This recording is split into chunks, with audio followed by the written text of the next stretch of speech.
Alors, il y a deux messages principaux initiaux. Le premier, c'est sur le repérage des expositions professionnelles du passé, donc à l'amiante. Alors, sur ce point précis, la commission d'audition a recommandé un dispositif qui est centré autour des médecins du travail et des services de santé au travail lors d'une visite qui serait effectuée en fin de carrière, donc pour permettre le relevé de toutes les expositions professionnelles de la carrière. Et à ce point, il faut souligner que ce n'est pas uniquement pour relever les expositions à l'amiante, mais également à d'autres cancérogènes dans le cadre d'un dispositif, on va dire, cohérent et global de surveillance post-professionnelle. Donc la commission d'audition a recommandé que ce soit les services de santé au travail et les médecins du travail qui fassent ce travail, parce qu'ils nous paraissent être les plus compétents. Ils permettent en plus, enfin ils peuvent aussi délivrer d'autres messages qui répondent à la définition que j'ai donnée précédemment sur le suivi post-professionnel, des messages d'information, d'accompagnement, d'évaluation du risque, de conseil médical, et puis aussi sur la nature du suivi proprement parlé, donc sur le scanner thoracique, on va y revenir tout à l'heure.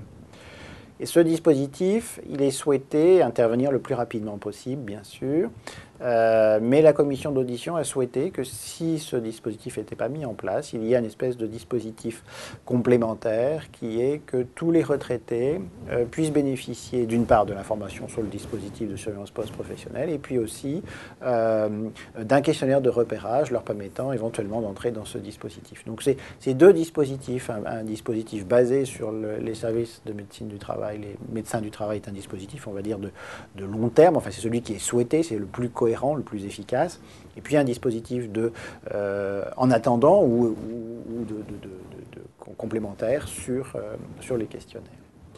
Le deuxième message fort de la commission d'audition, il me semble, c'est qu'il y a nécessité d'une cohésion entre ce repérage des expositions professionnelles et le suivi donc dans sa globalité, qui comporte à la fois donc, les informations, l'accompagnement et bien sûr les actes médicaux proprement parlés. Alors, en termes de cohésion, la commission d'audition a souhaité que s'impliquent de manière forte les centres de consultation de pathologie professionnelle, en collaboration bien sûr avec les autres professionnels de santé, notamment les médecins généralistes qui sont les premiers concernés par la proximité avec leurs patients sur cette surveillance post-professionnelle. Et donc ce rôle des centres de consultation de pathologie professionnelle, qui ont l'habitude de ce type de diagnostic, qui connaissent bien la problématique de l'évaluation des risques par rapport à ces expositions à l'amiante, qui connaissent bien aussi les dispositifs médico-légaux ou sociaux associés à l'exposition à l'amiante, donc sont à même de coordonner, d'organiser cette surveillance et aussi d'apporter une sorte de compétence, d'avis d'experts sur certains cas difficiles, par exemple, dans le cadre de cette surveillance post-professionnelle. Donc c'est important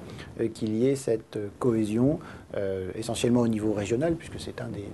des recommandations de la commission d'audition